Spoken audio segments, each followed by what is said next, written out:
Hello, and welcome to a little description of the outcomes of the wisdom brainstorming session. If we were in a face to face class, we would have done this in breakout groups, but I tried to modify it for online delivery. So let's see how it went. Just to get you oriented, there were three different prompts that were given to the different groups. Some groups saw a 15-year-old girl wants to get married right away. What should she do and consider? Some saw the prompt, imagine that a good friend of yours calls you up and tells you that she can't go on anymore and has decided to commit suicide. What would you be thinking about and how would you deal with this situation? And then the final one is a 60-year-old widow has recently completed a college degree and opened a business, only to learn that her son has been left alone with two small children to care for. What should she do? All right, so very different prompts, very different problems to solve. So I thought I'd jump in first with the 15-year-old girl who wants to get married and the results of the brainstorms from the different groups that discussed it. So we have two different groups. That's what the different colors represent. Is one group is the greens and one group is the pink, yellow, orange. And so we've got one very pragmatic prompt or thought, which is understanding local and federal laws. Like, is it legal for a 15-year-old girl to get married? The next, number two, is taking into consideration cultural pressures. Oh, and by the way, the pink, what do you call it, sticky note, is also indicating that issue of legality, right? And in this one, they're sort of focusing on just the partner. Like, is somebody of age allowed to marry somebody who's underage? But I think they're both of these thoughts are getting at the same basic problem of like, is this even legal? Like, are you allowed to do this? Number two on the green group said, is it culturally arranged? Like, is this maybe a good characterization is sort of, is this typical in the culture where this 15-year-old girl comes from? I guess would be a good way to say that. Three, they're saying, so now I think we're moving into like, what should she do and consider? So one thing that this group thought that she should do is maybe talk with a trusted adult, not the person that they're thinking about, that she's thinking about marrying, but maybe a trusted adult who might have a different perspective. Um, and then numbers four and five kind of get back to that legality part, which is the partner's consent and the parental consent. Like, again, legally, can a 15-year-old make this commitment? Are they allowed to give consent for themselves? And the yellow sticky note kind of gets at that issue of why we might need to require parental consent for a 15-year-old, because maybe this 15-year-old is doing something impulsive rather than something that she really has thought through and really wants. And in the orange sticky notes, the advice is that she should consider some of the responsibilities that come from getting married and be completely aware of what that means. And then up in the green group, they said, we should be worried about the power dynamics that might be going on between a 15-year-old and whoever they're marrying, who's over the age of 15, presumably. Let's compare this to the list of sort of wise strategies for solving problems. So, step one, you've got to consider the basic factual knowledge. In any wise decision, you have to consider that basic factual knowledge. And so, for one thing, we've got in both groups, the first things are questions. You know, is this legal? I need to understand the context a little bit more. Like, is this even an issue? Because can a 15-year-old get married, right? And then the other question, is it culturally arranged? Like, is this part of the culture? And I don't want to impose maybe my culture's expectations onto a scenario that those expectations wouldn't be appropriate. So, right off, the first things that these groups are talking about are the basic factual knowledge. So, the good start, right? Strategic knowledge. So, you want to weigh the costs and benefits of the actions. You want to weigh the cost and benefits of doing it like now, right? And so I think the group with the colorful sticky notes kind of addressed the issue of, is this something you really want, or is it just something impulsive that you're wanting now? But if you had, time to think about it, maybe you wouldn't be as interested in this course of action. And so I think we're getting at a little bit of that strategic knowledge. Um, so weighing the costs and benefits also might be represented by the green group saying talk to a trusted adult. Maybe get an outside perspective on the decision that you're about to make. Lifespan context, consider the past, current, and future contexts. So the green group definitely took into consideration context by bringing up culture. That's certainly a context. There's also stuff that maybe would come up like, is this 15-year-old, a very mature 15-year-old, for example? Sometimes you have a history. Your past behavior would lead an observer to say, wow, you are a 15-year-old who could make this kind of decision, right? Because you have a history of making these kinds of decisions. And so, maybe take those kinds of things into consideration. Is this a typical 15-year-old, or is this a 15-year-old who maybe could make a good, solid decision? Um, you know, Maybe considering the current status of this 15-year-old and think about, what factors would be affected. Are you going to quit school at 15 because you got married, right? Are you going to be limiting your future because you made this decision? So that's what is meant by these lifespan context questions. And I don't see really that coming up in these solutions. The orange sticky note does say consider the responsibilities that come with being married. So maybe that's a little bit of a nod to maybe you're not going to finish school and that there might be children that come and things like that you need to take into consideration. Value relativism, consider variations in values and priorities, right? And I think the green group acknowledged that with the cultural reference, also the power dynamics issue, that what the 15-year-old is valuing might be different from what the person who's over age is valuing. Maybe the pink sticky note is kind of getting at that also, right? Kind of addressing the idea that the older person might not be allowed to marry somebody this young because of that sort of power dynamic and the difference in values that the two of them might have. The older person might have greater awareness of what it means to be married than the younger person might have.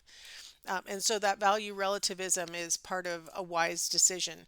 And then management of uncertainty, recognizing that there's no perfect answer. I mean, being able to distill the solution down to a few basic factors that are super important is an indication that, whenever dealing with any problem, you're going to have to be aware that there are details that maybe you can't consider right now, or that there's not time, or that this 15-year-old might not have the bandwidth to hear all of the various things. So you have to emphasize what maybe is most important and realize that in the end, it's not your decision to make. Maybe it's the 15-year-old's. Um, so so that's a good example of wise decision making. Other groups address the issue of how to deal with somebody making suicidal statements. Um, One group had actually distilled it down into the frame, and so I was able to pull that. And they had tips like, what should you do? How should you deal with it? Stay on the phone, show empathy and be an active listener, be direct and take her seriously, contact a family member. Okay, so those are all things that the person who is receiving the information should be doing right now to, assist in the situation. And then we've got two other tips that are help her to make sure that she gets immediate support and then also follow-up support with proper resources such as counseling and so on. So if we lay that down across these steps or parts of wise decision making, we're seeing for 4 out of the 6 strategies or factors is, hearing the person. And so I think that falls under the strategic knowledge, right? The way the costs and benefits of actions and timing. If you can keep the person talking, it means that they can't be doing something else, right? And so just keeping the person on the phone may be the most acute thing. And, maybe if you have the wherewithal to do it, maybe in some other way while staying on the phone with the person. You communicate with someone else to maybe go to where that friend is and, physically, so that you can kind of hit both. Nowadays with cell phones, maybe you yourself could go, I guess.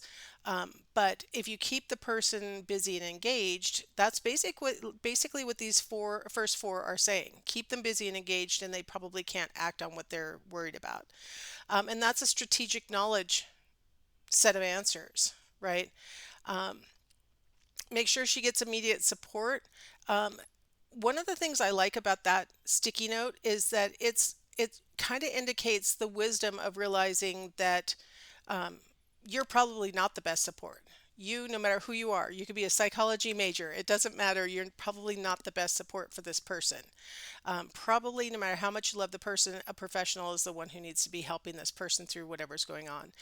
And they need immediate support and they need follow up support. And to me, that's a very wise take on what's going on.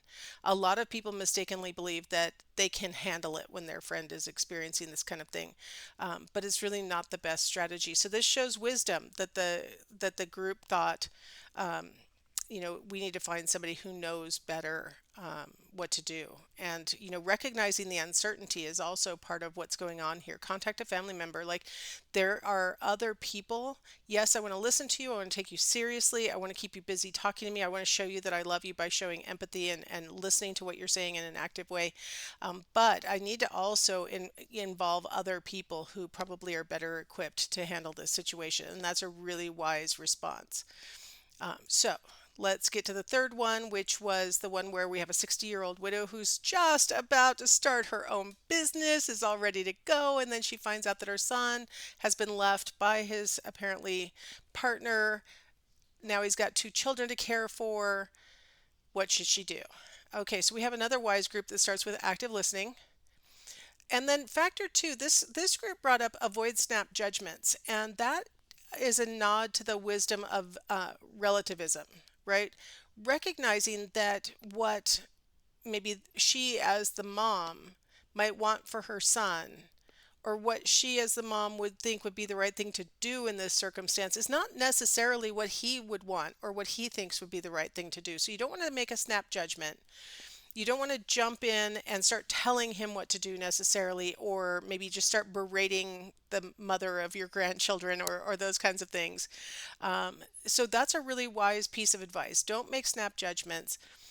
Factor three, they listed see similarities. And in that factor, I feel like what we're acknowledging is a little bit of strategic knowledge, where we're recognizing that there are things that our son is going through that maybe we've gone through in the past, and things that we've gone through in the past might help to inform our son for how to cope with their present, right? It's kind of a little bit of a lifespan context. Also, we've got a mom who's a widow at 60.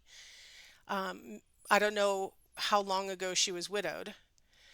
Maybe she got widowed after her kids had left the house, and so maybe she doesn't have direct experience with raising small children alone. But maybe she's been a widow since her son was a small child, and she could relate. Like, these kinds of similarities allow us to go into factor two that the group offered, which is empathy, taking the other person's perspective and trying to put ourselves in that person's position.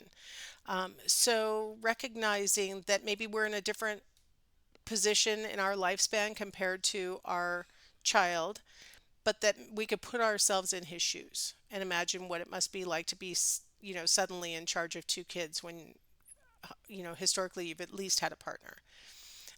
Factor five, be patient and understanding. I feel like that's a management of uncertainty advice, right? Where it's like, be aware that even if you do your best to try and advise, or you do your best to try to help, there may be bumps in the road coming up.